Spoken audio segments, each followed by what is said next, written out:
So, okay, good morning. How is everybody today? I hope it's Sunday. Could be Monday, but I think it's Sunday. Um, I'm having breakfast as I speak. I feel like I have to multitask these days because there's just not enough time in the waking day to get everything done. Not that I have anything to show for everything that I do, but it's just a lot of different things. And it eats up a good 12 hours a day. And I'm like, oh my gosh, I have to eat on the run or something like that. But anyway, I wanted to, since it's been 2 weeks of Meghan and Harry, so I haven't really been doing a lot of um, Paris footage, except on the website, www.cruisingparis.com, because on the YouTube channel, it's been all Meghan, Harry, and royal family for 2 weeks, and it doesn't seem to stop. Um, so 2 weeks later, it seems that people are still talking about, um, they're still talking about the appearance that Meghan and Harry made in Canada 2 weeks ago to promote the Invictus Games next year, the 2025 games, Winter Games, which is so exciting as far as I'm concerned. And so I was on YouTube and I was looking at some shorts and I left a couple of comments on some of them because they were so blatantly mean. And it seems that 2 weeks later, everyone's hung up on the fact that Meghan changed her outfits 5 times while she was in Canada. So a lot of the different outfits we saw were all in the same day. So they're up in arms about that.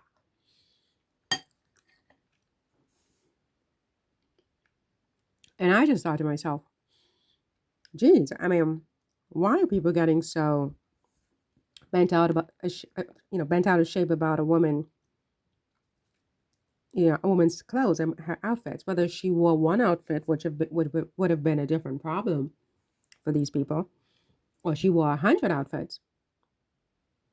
Why are we all so hung up on this woman's outfits? I mean, I follow her outfits because I happen to like the way she dresses, right? But for someone who doesn't like the way she dresses or don't like the frequency of her wardrobe changes, why don't they just flip the channel and go someplace else and watch something or someone that they like and appreciate? I mean, if it offends your senses so much, why watch? I don't watch things that offend me. As soon as they come on, I switch immediately.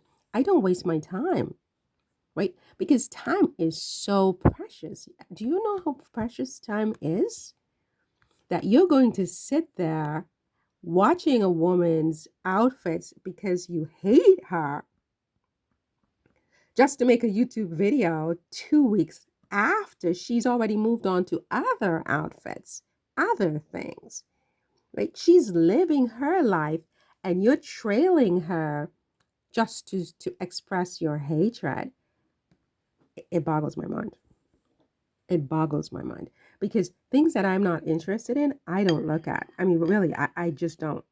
So I don't understand these people on YouTube. That said, so what's going on with Harry? So So yeah, on YouTube also this morning, I saw some comments where people were calling for Harry and Meghan to be banned from Invictus. That is, that they were bringing down Invictus games with their behavior and with the focus on Meghan's clothes. And so they should be banned for Invictus because if they're not, it's going to destroy the Invictus games.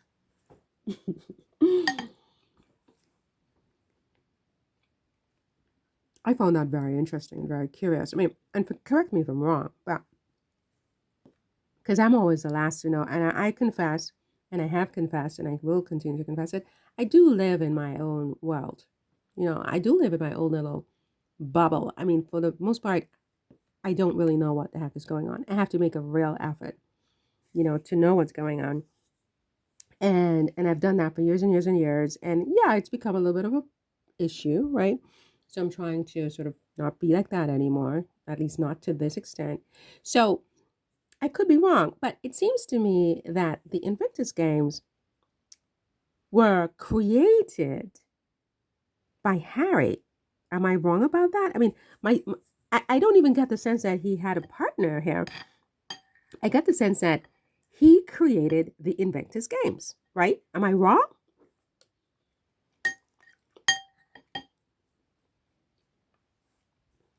If he indeed created the Invictus Games, explain to me and make it make sense to me what someone means when they say that he and Meghan should be banned from the games and they should not be allowed to, be a part of the games. Like, I mean, what are they talking about? I mean, it just it's so confusing because they say it with such authority and such force that I start to question whether I have the right information or whether I've been filled with misinformation, because I was of the impression that this is Harry's stuff. This is his games. He created this from scratch, from nothing. Without him, there is no Invictus Games. I guess at this point, there can be an Invictus Games without Harry. Yes, there could be, because you'll still have the athletes and someone else could run it. And it does have a CEO and stuff like that.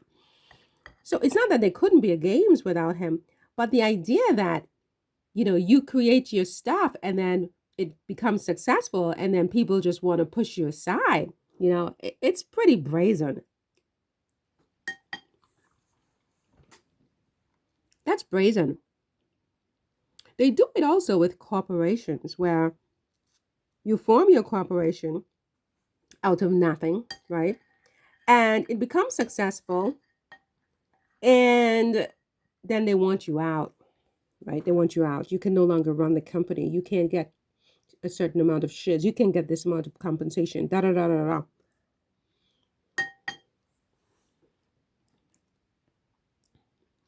Not so Rama. Not so Rama. So they're calling for Harry and Meghan to be banned from the games because they feel that Harry and Meghan have now become a distraction for the games. My position on that is the following. Without Harry and Meghan, the Invictus Games is over. It's over because people are not really going to be that engaged. They're just not. Harry and Meghan are a public relations juggernaut. And with their popularity, the Invictus Games has become a thing because of Harry and Meghan's popularity. A huge pleasure for a lot of people with the Invictus Games is seeing Harry and Meghan at the games. And an even more nuanced pleasure is seeing Meghan and what she wears at that game or at those games. The wardrobe aspect has become integral to the games, the interest in the games. And from that, we look at the other things, the surroundings, the snow, the athletes. Yeah, sure, the athletes should be the central thing. Absolutely. To some extent, they are. But that goes in tandem with Meghan and Harry and the whole story of Meghan and Harry and Meghan and what she wears. And if she shows up in just one outfit or two, it would be so boring and so disappointing. She might as well don't bother to go at all.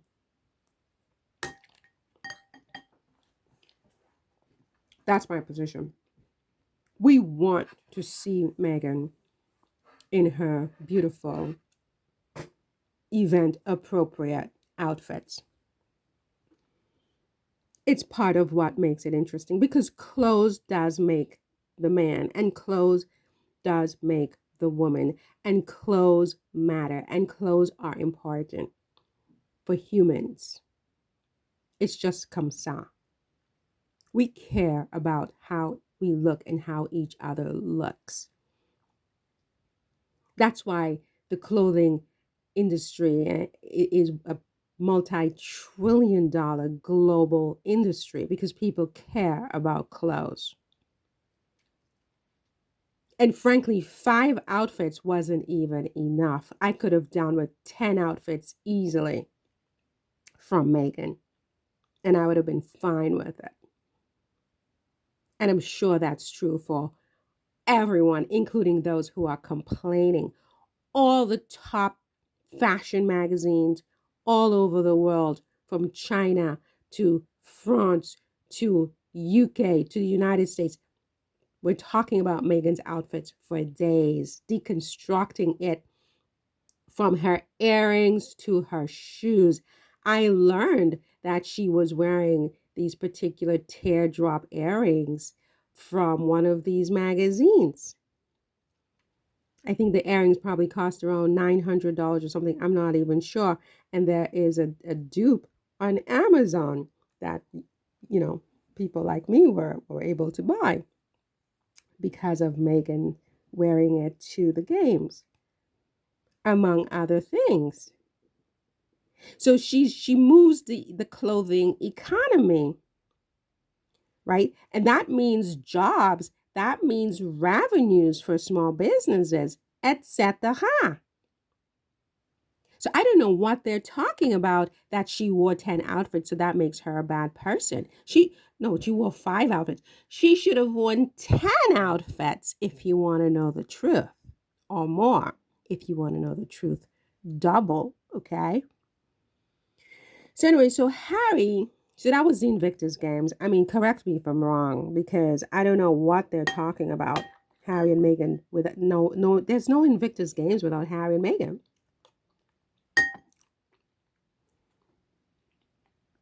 I don't know what they're talking about.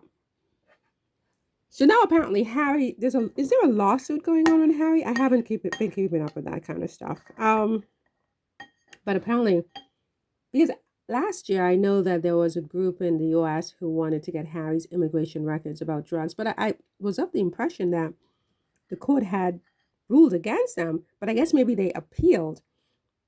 And so now where are we now with that? We're waiting to hear what the appellate division says, whether his immigration records will be revealed to the public.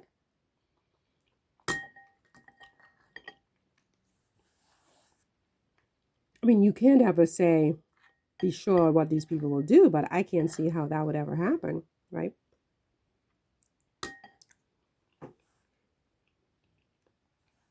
The other thing that people seem to have a big issue at is, going back to the Invictus Games for a minute, is the transportation choice that the Sussexes employed.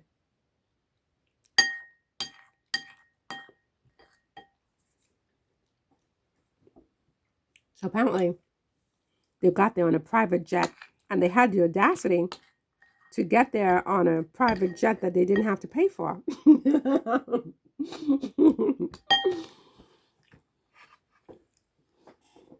That's what I'm talking about, right? I mean, you're going to take a private jet you don't even have to pay for. That's what I'm talking about. Listen,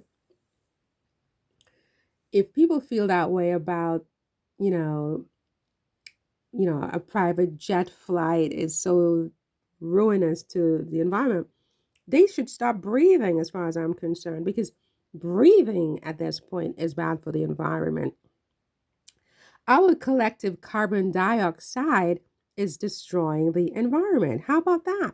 Just stop breathing. And I say that with all due respect. I don't say that to be mean, but I mean, I am getting just a little bit fed up with all of these hypocrites harping about the environment. Meanwhile, they're driving a gas-guzzling SUV, right? Meanwhile, they have ovens and stoves in their apartments that are emitting all these gases into the environment, right? I mean, meanwhile, they're just like, throwing clothes, fast fashion and non-fast fashion, away once or twice after wearing it, among other things. I mean, I don't even know. Like, I have no idea, right? But I'm sick of it. And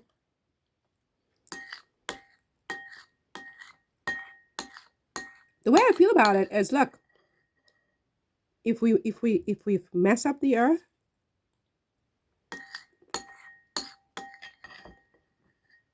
and we can't live here anymore, we have infinite number of planets we can go to. And they're already on it. They're already on it. They're going to create stuff up on Mars, right? Infinite resources.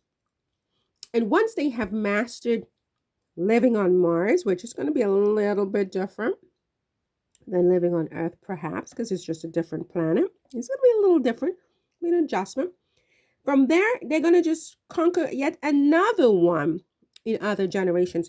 Humanity will never be out of places to go if we screw up this planet, because Meghan and Harry took a private jet from Los Angeles to Vancouver, Canada. Okay? So they can just relax. And if you got it like that, I say go for the private jet, because commercial flights are nothing to brag about, frankly. And these very same people who are lambasting Meghan, if they were to meet someone who happens to have a private jet, because they probably themselves, I hope that they don't have a private jet. I hope they're not that hypocritical to have a private jet and get on YouTube to lambaste someone else for flying in a private jet. So I'm assuming they don't have a private jet like myself. But the minute someone with a private jet, if they were so fortunate to meet someone with a private jet, invites them to take a flight on that private jet, not one of these people would refuse. Not one. So this is pure, rancid jealousy. And it has nothing to do with the environment. So I would respectfully ask these people to STBU.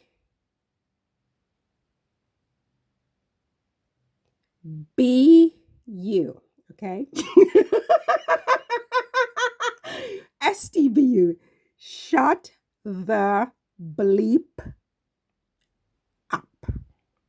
Okay? Voila.